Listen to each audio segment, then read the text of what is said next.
learn from it is where the money comes from. But there's something very specific. Step one, net income plus non-cash expenses.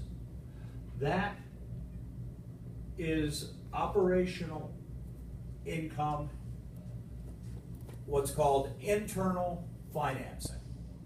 Okay? This comes down to that external financing requirement. In step two, you have a part of step two is comparison of long-term and short-term, for that matter,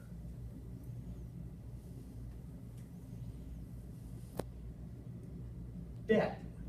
Okay? Now, most of the time it's long-term, but whether it's long or short-term, there's the operative term. This is external. Now, why is it that this is so critical for an analyst to understand how much came from internally generated funds and how much came from externally generated funds? Because internally generated funds are eminently repeatable. It's an operational thing that you can do over and over again. Externally generated funds, there's a limit. As all of us with credit cards in our pocket know full well, there's only so much you can borrow before your lenders and all lenders start saying, wait a minute, you're in too deep. You've got too much borrowing relative to your equity. So we're going to have to slow this down or even stop it entirely. What happens to a company whose ability to borrow dries up? They're like that kitty cat, hang in there, and maybe they're not hanging in there. A couple of years ago, one of the major retailers hit the Christmas season, July and August, was told by all lenders, we will not lend you a dime to buy inventory. Was told by all suppliers, you cannot buy on account, you must pay cash. They did everything they could. They gathered up as much cash as possible. They kind of, sort of, maybe a little bit filled the shelves and actually got through the season and have really started to come out of it. I'm not sure how. It was a brilliant bit of financial maneuvering, because when you're not allowed any credit and it's the beginning of the Christmas buying season for a retailer, wow, that's trouble. That company, by the way, was JCPenney, and they're not doing half bad now. I don't know how they did it, but anyway, the point is, if most of your money is coming from internal financing, you're good. You can do that all day long, because there's nobody to tell you, no, we won't lend you anymore. You're not borrowing, you're generating it from operations. Just as an individual might have a job and be making money on that job. The money that that individual makes on that job by their work efforts is entirely different than the money they make by running up credit card debt. And that's the distinction here between internal and external. Okay? So that's the first thing I always look at. Yes, how much came in, but where it came from. Okay? That's number one on the hit parade. Number two, then, how was the money used? And those who, I'll throw out a marketing term here, those who've taken marketing will recognize the term value package. A value package is that which a company offers to its customers. A value package defines the reason why the customers are the customers, okay?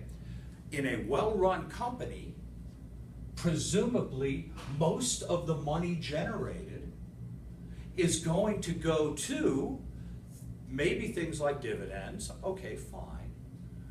But most of it's going to go to improving and enhancing the value package.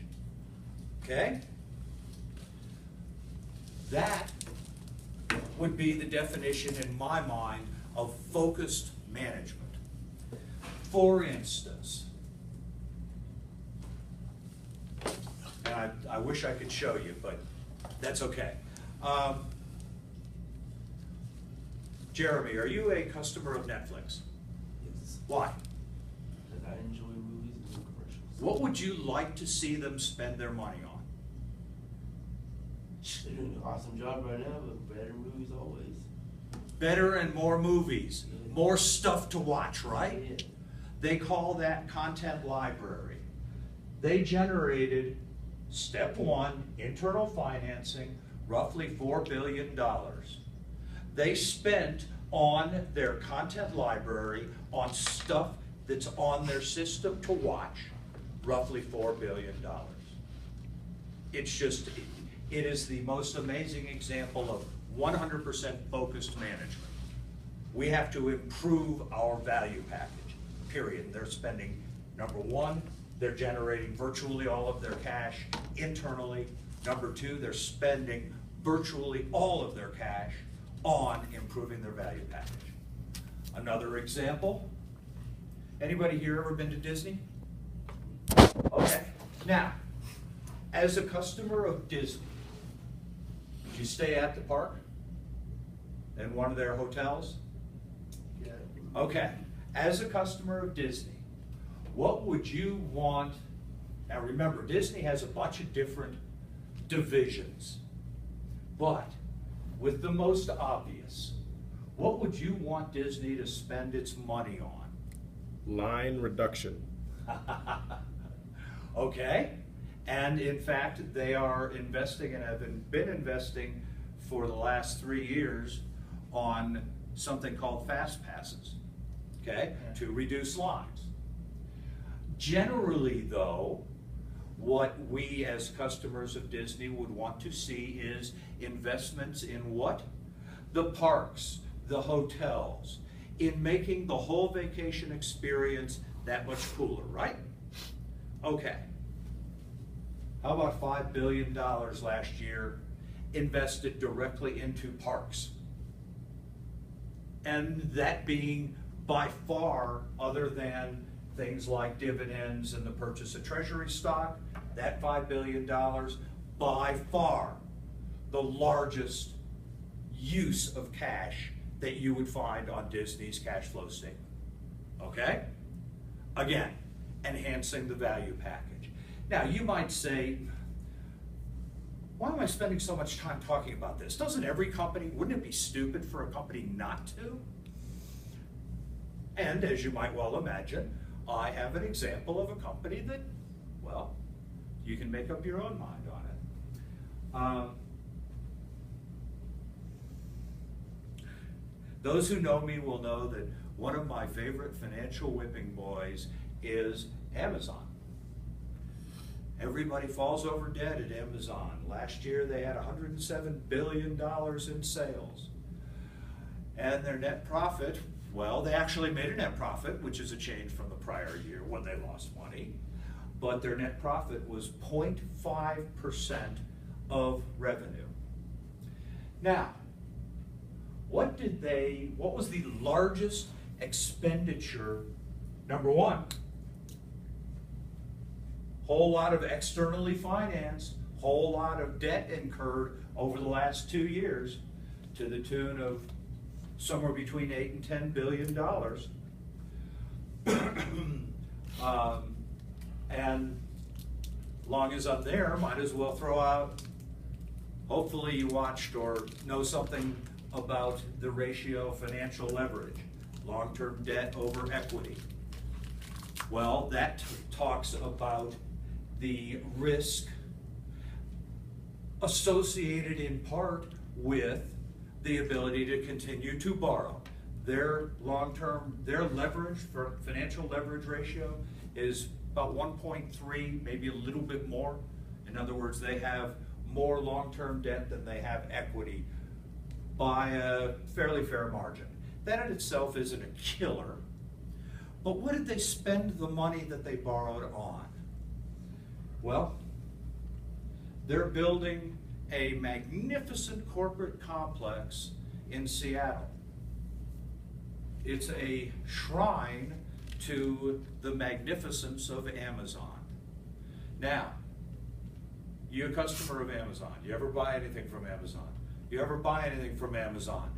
Question, in terms of the value package enhancement, do you care one iota whether Amazon, which is of course an internet-based company, has a magnificent corporate headquarters?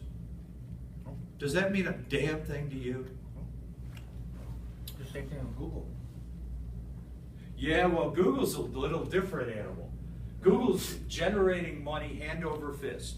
What is their financial leverage ratio? For all intents and purposes, it's zero, because for all intents and purposes, they have no long-term debt and something in the neighborhood of $85 billion in equity. In fact, to match Amazon's financial leverage ratio number, Google would have to borrow well over $100 billion. Why do I know that? Because I looked it up in a class last week. It's amazing the weird things we learn and retain. Anyway, the 12 other minutes. side with Google, 12 minutes. okay. The other side with Google, if you look at their cash flow statement and their balance sheet, though their balance sheet is very indistinct, it's very big picture. But if you look at their cash flow statement, they have either 53 or 56 billion dollars invested in money market funds. Not only do they not have long-term debt, but they've got this massive, massive buildup of cash. If they wanted to get hold of $150 billion, they could do so like that. That is financial flexibility. Okay, so these are actually the two primary things that you want to look at. Remember something. Step 2 of the cash flow statement involves analyzing all of the changes in every single asset account and every single liability account. Forest for trees, you don't want to look at the small changes, okay? AR increased by 1%, so that's a use. Accounts payable increased by 3%, so that's a source. What you want, the only thing you want to look at with regard to the changes in assets and liabilities is big changes, okay? For instance, well, I was talking about them before, Amazon's accounts payable went up by, I believe, something in the neighborhood of $4.2 billion. What does that mean? That means they're playing with their suppliers' money. And there's only so long your suppliers will let you get away with that, right? They buy, they're a distribution company. They buy stuff from other people. So instead of, remember the average collection period, which was our side of the fence? Well, on the other side of the fence is accounts payable. Maybe we used to pay them in 40 days, but now we're paying them in 45 days or 50 days. We're stringing them along a little bit. We're playing with their money some, okay?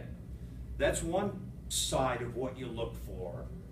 The other thing is, if there's a significant reduction in a particular asset account, it could indicate either a conscious corporate decision to get out of a particular business, so sell off the assets that are founded in that business, maybe there's not synergies, whatever, or it could be the beginnings or steps taken in a fire sale. For instance, Sears